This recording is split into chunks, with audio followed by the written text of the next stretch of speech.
Hey everybody, Dr. A here, and in this video we are going to be exploring an example of a statically indeterminate bar.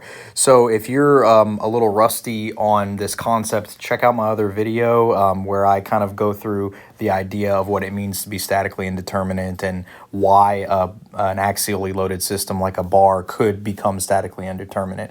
But here we're going to jump right into it. Let's look at our given information. We're very simple instructions: compute the axial reactions, and then AE is constant. So we're saying that the area and the modulus elasticity product is constant for the system. So we have this vertically oriented axially loaded bar. Again, we know it's axially loaded because the applied load is directed along the longitudinal axis of the bar, and it's oriented or directed at this point B, which is 8 inches away from the upper support A and 4 inches away from the lower support C. So the whole bar length is 12 inches. So let's go ahead and get started. Let's go ahead and begin by writing or drawing a free body diagram of the system. So if we look at a free body diagram of this system, we can sketch out this bar here, and we see that we're going to have axial reactions develop at A and C. So I can point them in any direction because right now they're unknown. So I'm just going to point them both up. We have an FA and an FC. Again, we don't know them. I'm assuming their directions. Whenever you don't know, whenever you have an unknown support reaction, you have to assume its direction. And then, of course, here at point B, we have the known value of 500 pounds. And then we can go ahead and put our dimension lines here. And so again, this is 8 inches and 4 inches. So this is our free body diagram. Now, you may be looking at this and you may be saying, well, these are fixed supports. Aren't I going to have a horizontal reaction and a moment reaction at these two supports? Well, at a fixed connection, if you remember from statics, technically, yes. At each of these fixed supports, you have a vertical reaction, a horizontal reaction, and a moment reaction. But this is an axially loaded bar. It is very clear that this is an axially loaded bar, an axially loaded system, which means that no matter what, you're not going to develop horizontal force reactions or moment reactions. So you could sketch them on here if you want. Maybe I'll just kind of dash them on here. You could dash them on here if you want, but they are definitely going to be zero because you have nothing that is applied to this bar that is going to cause horizontal reactions to develop or a moment reaction to develop. So you could just not draw them all together, but if it makes you feel more comfortable because you know this is a fixed connection, you can sketch them on there. But again, they are zero. So the only applicable equation of equilibrium is going to be forces in the y direction equals 0. So our equilibrium equation is going to be sum of the forces in the y direction equals 0. And if we just look at this free body diagram, we'll have FA plus FC minus 500 pounds equals 0. This is our one and only applicable equilibrium equation. Again, some of the forces in the x direction and some of the moments equaling 0 are not applicable here because everything that's applied to this little bar is in the vertical axial direction, okay? So we have one applicable equilibrium equation and two unknowns. So let's make a note of that, okay? There is one applicable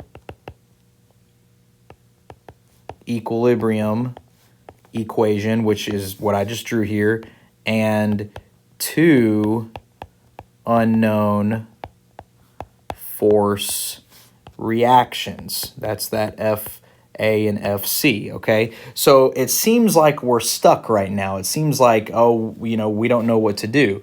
Well, this is where we need to develop what's called a compatibility equation, okay? So I'm going to make a note of that. I'm going to say what we need is to develop a compatibility equation and use it as our second relationship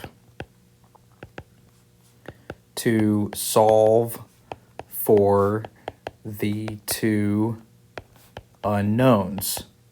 Okay?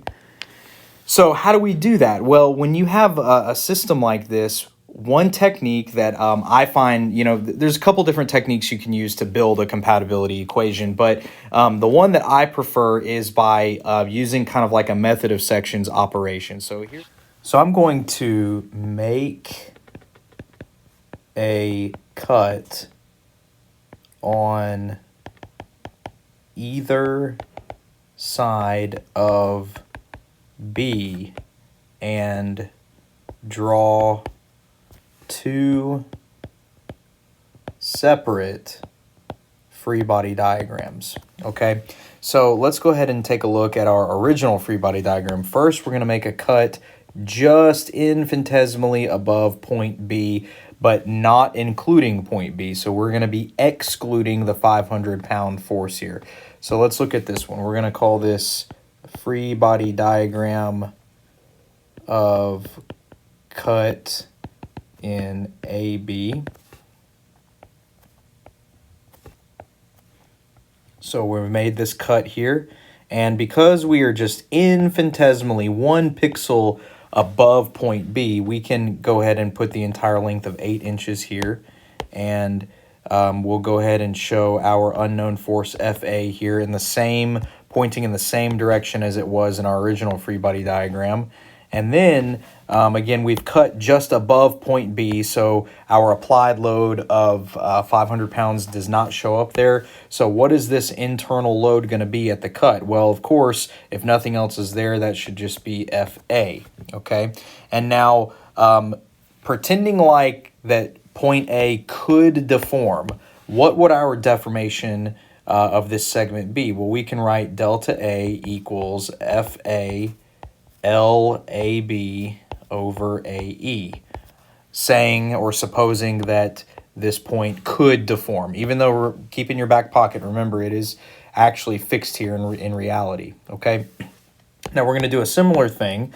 We're going to make a free body diagram of cut in BC. So here we're going to cut just below that where that applied load is at point B, okay? And so here we're going to have at point C, F sub C, and that F sub C is going to be, you need to point that in the same direction you pointed it in your original free body diagram. And because we're just cutting just below point B, you can go ahead and show this full dimension of 4 inches here. And then at the cut, since nothing else is on this free body diagram, at the cut, you're going to expose an internal load that has a magnitude of FC because nothing else is here except FC, okay? And then supposing that point C is allowed to deform, although in reality it's not, remember that, but let's suppose it was, we would say delta C equals FC LBC over AE, okay? Now at this stage, I've said it a few times, in reality, point A and point C are fixed, which means in reality, they're not moving anywhere. So this is, based on this premise, this is how we're going to develop our compatibility equation, okay? So our compat equation will be the following. We're going to say that the displacement at A and the displacement at C put together should be equal to 0. Again, that makes sense, right? Because at A and C, you really don't have any displacement. Those points are fixed. They're not going anywhere. So when you combine these two expressions together, they should be equal to 0. Real quick, I just noticed this. Make that internal load FC in compression here. Recipe for disaster. Okay, so FC at the reaction was assumed to be pointing up, which means at the cut, it's assumed to be pointing down, okay? Now, how do we combine these together? Well, FA, based on my top free body diagram, is causing a tensile effect. Notice it's pulling on this entire segment. So that's going to be a positive value here. This is going to be a positive term. FC FC in my bottom free body diagram is causing a compressive effect. So we need to build in a negative sign here for delta C, because this FC right here is causing this segment to compress based on how I sketch this free body diagram. And again, I sketched this free body diagram to be consistent with my original free body diagram, which showed FC pointing up. Again, I showed FC pointing up here, and then that means that this cut FC should be pointing down. And I made a little correction just a second ago in this video. So putting these terms together, we're going to have FA LAB over AE minus FC LBC over AE equals 0. Well, in the problem statement, AE is constant for the entire segment, and so that means it can cancel with this 0 over here, and so we can then substitute. We know what LAB is, that's the 8 inches, LBC is 4 inches, so we can substitute values in and get FA times 8 inches minus FC times 4 inches equals 0. So all of this represents our compatibility equation. So now what we can do is we can use the equilibrium equation from earlier with this compatibility equation, and there you go. There's your two equations with two unknown variables. So let's go ahead and summarize that right here. We're going to say equation 1 is our equilibrium equation from earlier, and so let's remind ourselves what that is. If I scroll back up to towards the beginning of the problem, here is that equilibrium equation. FA plus FC minus 500 equals 0. FA plus FC minus 500 pounds equals 0. And my second equation is going to be my compatibility equation, and that's going to be given as FA times 8 inches minus FC times 4 inches equals 0. And so here you see we have a system of two equations with two unknown variables. Let's solve it. You're able to solve two equations, two unknowns, in a variety of ways. I'm just going to use substitution. So I'm going to say FC equals 2FA. Again, I can move 4 times FC to the other side of the equation, divide both sides by 4, and that's how the 2 pops out. And then we're going to sub into equation 1. So we're going to substitute this into equation 1. And so we'll get FA plus FC, but FC is equal to 2FA minus 500 pounds equals 0. So we'll get 3FA equals 500 pounds. And then, of course, we get FA equals, and whatever 500 divided by 3 is, 167 pounds. And it came out positive, so it is, in fact, pointing up. And then we can substitute this back into either equation, actually. But we can clearly see that from this version of equation 2, FC will be 2 times that. So that would give us 333 pounds. And again, that's positive, so it is in fact pointing up. And as you can see, this is our final answer. So if we wanted to look at a summary free body diagram, then we would have the following. We would have FA is 167 pounds. We would have FC is 333 pounds.